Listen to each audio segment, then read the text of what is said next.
Hello, boys and girls. I'm sure most of you have heard of the story of the three little pigs and the big bad wolf, where, of course, you know there are two sides to every story. Please watch as we dramatize the wolf's side of the story. Everybody knows the story of the three little pigs, or at least they think they do. But I'll let you in on a little secret. Nobody knows the real story because nobody has ever heard of my side of the story. I'm the wolf, Alexander T. Wolf, but you can call me Al. No one knows just how this whole big bad thing got started, but it's all wrong. Maybe it's because wolves eat cute little animals like bunnies and sheep and pigs. That's just the way they are. If cheeseburgers were cute, folks would probably think you were big and bad too. But the whole big bad thing is all wrong. The real story is about a sneeze and a cup of sugar. Way back in Once Upon a Time, our friend the wolf was making a birthday cake for his dear granny. He had a terrible sneezing cold. He had ran out of sugar. So he walked down the street to his neighbor for a cup of sugar. Now, this neighbor was a pig. And he wasn't too bright either. He had built his whole house out of straw. Can you believe it? Who in his right mind would build a house out of straw? So, of course, the minute the wolf knocked on the door, it fell right in. And he didn't want to just walk into someone else's house. So he called, Little pig, are you in? No answer. He was just about to go home without the cup of sugar for his dear old granny's birthday cake. That's when his nose started to itch. He felt a sneeze coming on. Well, he huffed and he puffed. And he sneezed a great sneeze. And you know what? That whole darn straw house fell down. And right in the middle of the pile of straw was the first little pig, dead as a doornail. He had been home the whole time.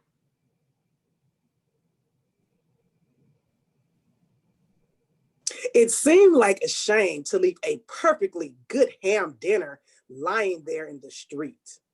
So the wolf ate it up. Think of it as a big cheeseburger or cheese just lying there. he was feeling a little better, but he still didn't have his cup of sugar. So he went to the next neighbor's house. This neighbor was the first little pig's brother.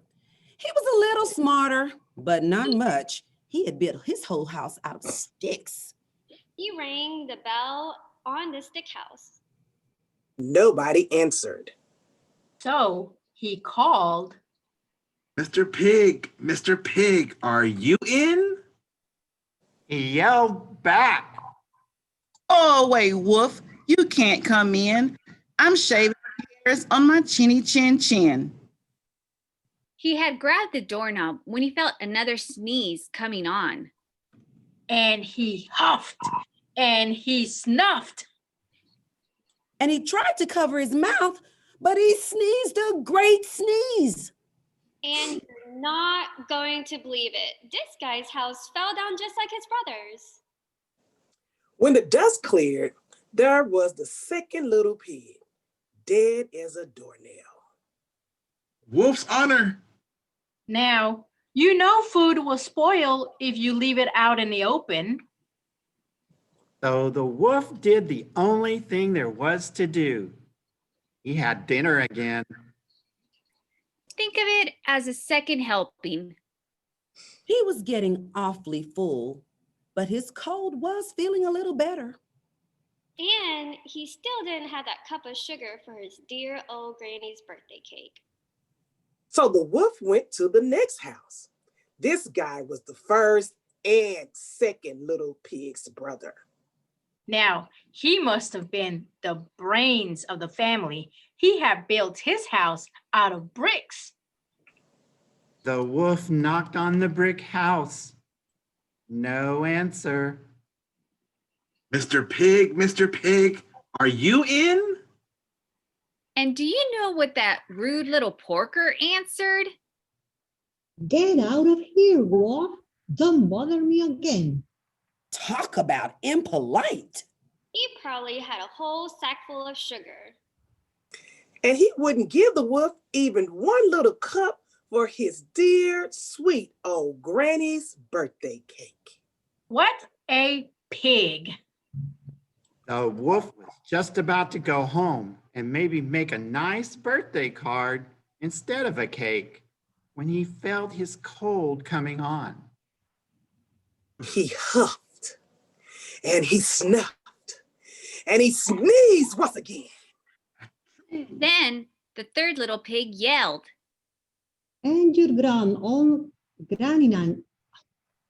old granny can sit on a pin. The wolf was usually a pretty calm fellow, but when he heard somebody talk about his dear, sweet old granny like that, well, he went a little crazy. When the cops drove up, of course he was trying to break down this pig's door. And the whole time the wolf was huffing and puffing and sneezing and making a real scene. The rest, as they say, is history. Now, the news reporters found out about the 2 pigs he had for dinner. And they figured a sick guy going to borrow a cup of sugar didn't sound very exciting. So they jazzed up the story with all this huff and puff and blow your house down stuff. And this made him the big bad wolf. That's it.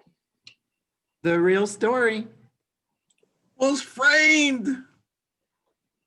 But maybe you can loan him a cup of sugar?